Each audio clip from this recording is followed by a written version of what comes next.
কে কে তুমি? চিনতে পারছো না আমাকে? কে আমি? না, চিনতে পারছি না তোমাকে। কে তুমি? উত্তর দাও, বলো। তুমি কে? কে তুমি? অশরীরী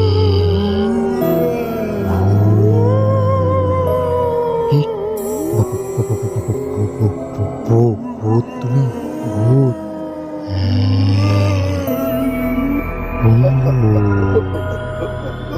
ভূতের বাড়ির ভূতের বাড়ির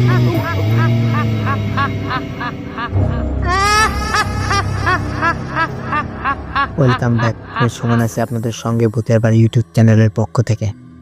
আমি বরাবরের মতো আবারও চলে এলাম আপনাদের মাঝে নতুন আর একটি গল্প নিয়ে। আজকের গল্পটা খুবই ইন্টারেস্টিং হতে চলেছে। আজকের গল্পটা যিনি পাঠিয়েছেন তিনি আমার খুবই কাছের একজন মানুষ। তিনি তার নাম প্রকাশ করতে বারণ করায় আমি তার নাম প্রকাশ করব না, আমি তার ছদ্মনাম ব্যবহার করব। তার ছদ্মনাম মোহাম্মদ রাসেল। রাসেল যেভাবে আমাদেরকে গল্পটি পাঠিয়েছে আমি ঠিক সেইভাবেই পড়ার চেষ্টা করব ইনশাল্লাহ। আসসালামু আলাইকুম সুমন ভাই, আপনি কেমন আছেন? আশা করছি ভালো আছেন। আল্লাহর অশেষ রহমতে আমিও ভালো আছি। আজকে যে গল্পটি আপনাদের মাঝে প্রকাশ করব সেই গল্পটি আমার জীবনে ঘটে যাওয়া খুবই ভয়াবহ মর্মান্তিক একটি ঘটনা। আমার বাড়ি বগুড়া গাবতলী থানা। অনেকদিন আগে আমার ছোট ভাইয়ের সঙ্গে ঘটে যাওয়া একটি ঘটনা আপনাদের মাঝে শেয়ার করব। ঘটনাটি হলো কালো জাদুর বিষয়ে। আমার ছোট ভাই ছদ্মনাম জাব্বারুল ক্লাস 8-এর ছাত্র। সে বগুড়া সদরে আইজুল হক কলেজে পড়াশোনা করে। সেখান থেকে একদিন আমার সঙ্গে আমার গ্রামে বেড়াতে আসে। বেড়াতে আসার পরে আমার পাশের বাড়ির একটি মেয়ে ছদ্মনাম মোসাম্মদ রুবিনা খাতুনকে দেখে আমার ভাই বলে উঠল যে, ভাইয়া এ মেয়েটা কে? আমি বললাম, কেন, এ মেয়েকে চিনিস না? এ মেয়েটি হলো রুবিনা। তখন আমার ছোট ভাই বলল, রফিক কাকার মেয়ে রুবিনা? এই বললাম, হ্যাঁ, রফিক কাকার মেয়ে রুবিনা। তখন জাব্বারুল মুচকে একটা হাসি দিয়ে বলল, মেয়েটা তো অনেক সুন্দর হয়েছে।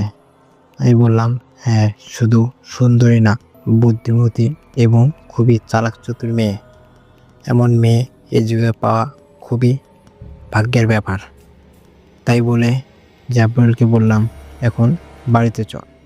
জাব্বারুল আর কিছু না বলে সেখান থেকে চলে এলো।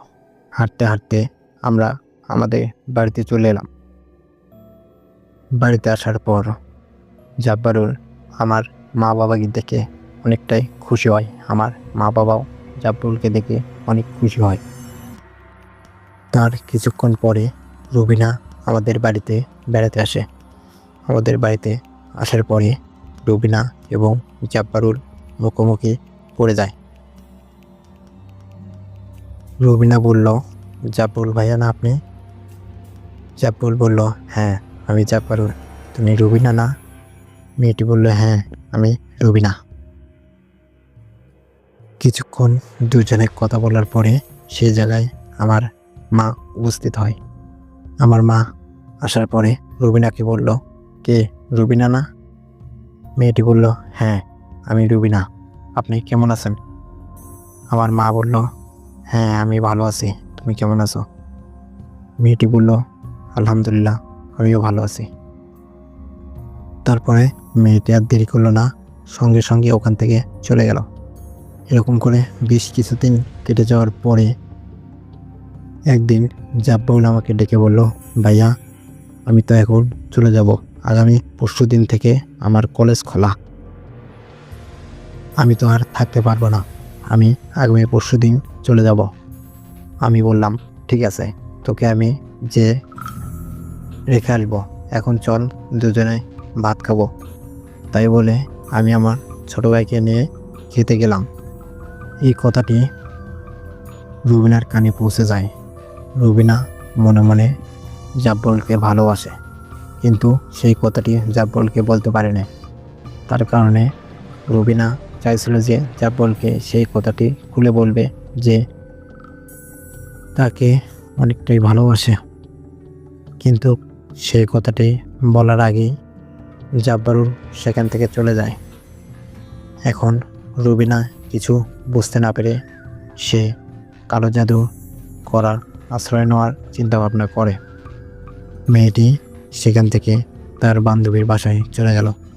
যাওয়ার পরে তার বান্ধবীকে নিয়ে তার খুবই পরিচিত একটি কবিরাজের কাছে চলে যায়।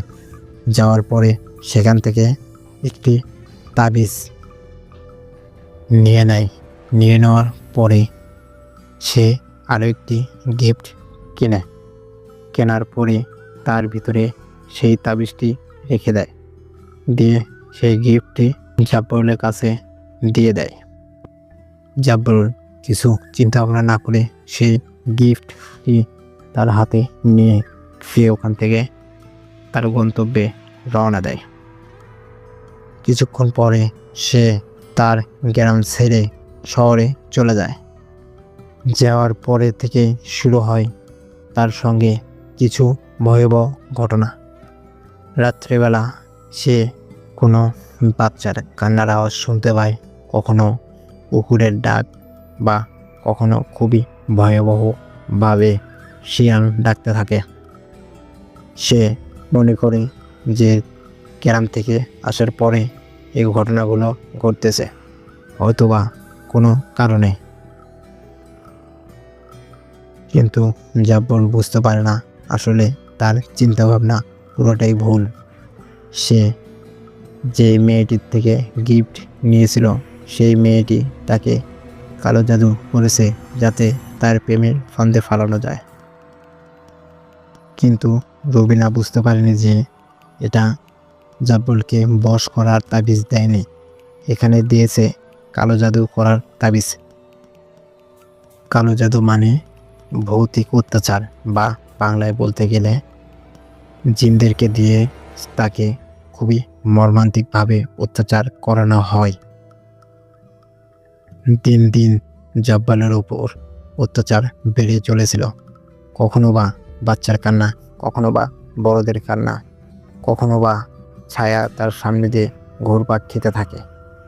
এমনটা মনে হয় যে জাব্বলকে তারা গিলে খাবে। জাব্বরুল আর কিছু চিন্তা ভাবনা না করে পরের দিন সকালে ওখান থেকে তার বাড়িতে রওনা দেয়। রওনা দেওয়ার কিছুক্ষণের মধ্যে বাড়িতেও পৌঁছে যায়। আমি আবার সেদিনকে কাজে গিয়েছিলাম। সন্ধ্যার সময় বাড়িতে এসে শুনি যে জাব্বর কলেজ থেকে বাড়িতে এসেছে। আমি জাব্বরের রুমে গেলাম, যে জাব্বরকে জিজ্ঞেস করলাম, কিরে ভাই, কিছুদিন আগে না তুই পড়তে গেলি, আবার আজকে কেন? জাব্বরের আমার কথা শুনে কান্নায় ভেঙে বলল। আমি বললাম, কিরে পাগল, কাঁদছিস কেন? কি হয়েছে আমাকে সব খুলে বল। জাব্বর আমাকে সব ঘটনা খুলে বলল। জাব্বরের কথা শুনে আমার মাথায় তো আকাশ ভেঙে পড়ার মতো অবস্থা। আমার খুবই কষ্ট হচ্ছিল যে জাব্বরের সামনে পরীক্ষা। আমি জাব্বরকে বললাম, ভাই তুই কোনো চিন্তা করিস না, আমি তোকে একটি হুজুরের কাছে নিয়ে যাব। তাই বলে আমার আম্মু এবং আব্বুকে নিয়ে আমি চলে গেলাম আমাদের মাদ্রাসায় একটি হুজুরের কাছে। শুনেছি সেই হুজুরটা অনেক ভালো চিকিৎসা করে থাকে। কিছুক্ষণের মধ্যে আমরা জাব্বরকে নিয়ে হুজুরের কাছে পৌঁছে গেলাম। হুজুর জাব্বরকে দেখে জাব্বরকে তার কাছে বসতে বলে। বসার পরে জাব্বরকে ফু দেয় এবং পানি পড়া সাথে একটি তাবিজ দেয়। তাবিজ এবং পানি পড়া নিয়ে আমরা হুজুরের কাছ থেকে বাড়িতে চলে আসি। আসার পরে সেই রাতটি অনেকটা ভালো কেটেছিল, কোনো সমস্যা হয়নি। কিন্তু পরের দিন সকাল থেকে আবারও শুরু হয় অত্যাচার। জাব্বর অনেক সময় কান্না করে এবং অনেক জোরে জোরে চিৎকার দিয়ে ওঠে। জাব্বর ঘুমাতে পারে না, বসলে উঠতে পারে না, যদি ওঠে তাইলে আবার বসতে পারে না। খুবই জ্বালাতন শুরু করে দেয় জাব্বরের সঙ্গে। এরকমভাবে আরও 2 থেকে 3 দিন খুবই কষ্ট করে কেটে যায়। তারপরে আমরা নতুন আরও একটি হুজুরের কাছে চলে যাই। যাওয়ার পরে সেই হুজুর তাকে দেখে বলে যে এই ছেলেকে কালো জাদু করা হয়েছে। আমি তো শুনে অবাক যে এতটুকু ছেলেকে কে আর কালো জাদু করবে। সে তো গ্রামেও থাকে না যে তাকে কালো জাদু করবে। তারপরে ভাবনাকে বাস্তব প্রমাণ করে আমি হুজুরকে বললাম যে হুজুর, একে কালো জাদু কে করেছে, আপনি কি বলতে পারবেন? হুজুর আমাকে বলল যে হ্যাঁ বলতে পারবো, কিন্তু এ ছেলেকে বাইরে যেতে বলো। আমি জাব্বরকে বললাম যে জাব্বরুল, তুই বাইরে যা, আমি দেখতেছি। তারপরে জাব্বরুল বাইরে চলে গেল। একটু পরে হুজুর আমাকে বলল, তোমার ভাইকে কালো জাদু করেছে তোমার পাশের বাসার ওই মেয়েটি। আমি বললাম, মেয়েটির নাম কি বলতে পারবেন না? হুজুর বলল, হ্যাঁ বলতে পারবো, মেয়েটির নাম রুবিনা। আমি তো শুনে অবাক যে এত ভালো মেয়ে আমাদের গ্রামে আর একটিও নেই। সেই মেয়েটি আমার ভাইকে কি কারণে কালো জাদু করলো? হুজুর আমার মনের কথাও বুঝতে পারে। হুজুর বলল, সে তোমার ভাইকে পছন্দ করত, কিন্তু তোমার ভাই আবার পড়তে যাওয়ার কারণে সেই মেয়েটি অনেকটাই রাগ হয়ে যায়। তার কারণে সেই মেয়েটি তার বান্ধবীর পরিচিত এক হুজুরকে ধরে সেই মেয়েটি তোমার ভাইকে কালো জাদু করে। আমি হুজুরকে বললাম, এই কালো জাদু নষ্ট করার কোনো উপায় নেই? হুজুর বলল, হ্যাঁ উপায় আছে। তোমার ভাইয়ের ব্যাগের ভিতরে দেখবা একটি গিফট বক্স আছে। সেই বক্সের ভিতরে একটি বোতল আছে, সেই বোতলের ভিতরে একটি তাবিজ আছে। সেই তাবিজটি বের করে টয়লেটের ভিতরে ফেলে দাও, তাইলে কালো জাদুটি নষ্ট হয়ে যাবে। তাই শুনে আমি বাড়িতে চলে গেলাম। বাড়িতে যেয়ে আমার ছোট ভাইয়ের ব্যাগ থেকে সেই বক্সটি বের করলাম। দেখলাম বক্সটি এখনো খোলেনি। বক্সটি থেকে সেই বোতলটি বের করলাম, বের করে তার ভিতর থেকে তাবিজটি বের করে নিলাম, নিয়ে বাথরুমের ভিতরে ফেলে দিলাম। ফেলে দেওয়ার কিছুক্ষণের মধ্যে থেকে আমার ভাই অনেকটাই সুস্থ মনে হলো আমার। আমি আর দেরি না করে আমার গ্রাম থেকে কিছু লোকজন নিয়ে চলে গেলাম রবিনাদের বাড়িতে। যে রুবিনার বাবাকে ডাক দিলাম, ডাক দিয়ে সব ঘটনা রুবিনার বাবাকে খুলে বললাম। রুবিনার বাবা সেই কথাগুলো শুনে আমার কাছে হাত জোড় করে ক্ষমা চায়। আর রুবিনার বাবা বলে, আমি আমার মেয়েকে নিয়ে এখান থেকে অনেক দূরে চলে যাব, তোমরা পারলে আমাকে ক্ষমা করে দিও। তাই বলে পরের দিন সকালে রুবিনার বাবা রুবিনাকে নিয়ে গ্রাম ছেড়ে চলে যায়। তারপরে থেকে এখন পর্যন্ত প্রায় 3 থেকে 3.5 বছর চলে গেল, এখনো আর কোনো সমস্যা হলো না আল্লাহর রহমতে। এই বলে আমি আমার ঘটনা শেষ করছি।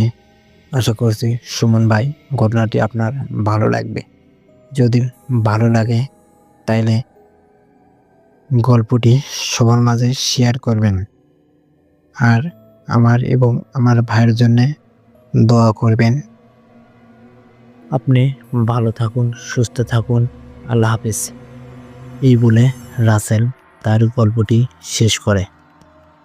জানি না গল্পটি আপনাদের কেমন লাগলো, আমার তো অনেকটাই ভালো লাগছে। আপনাদের এই গল্পটি যদি ভালো লাগে তাহলে শেয়ার করে দিতে ভুলবেন না।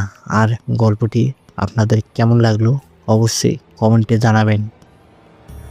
এরকম নতুন নতুন গল্প শুনতে চাইলে আমাদের ভূতের বাড়ি ইউটিউব চ্যানেলটি সাবস্ক্রাইব করতে ভুলবেন না।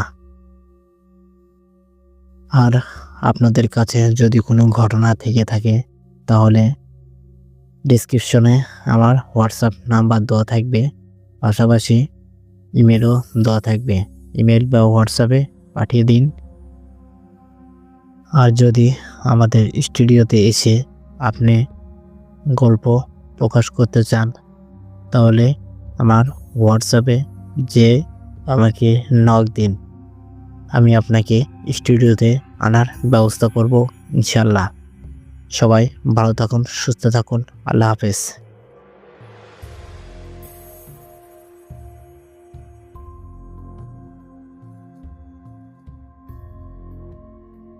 ভূতের বাড়ি, এখানে গল্প নয়, ঘটনা শোনানো হয়।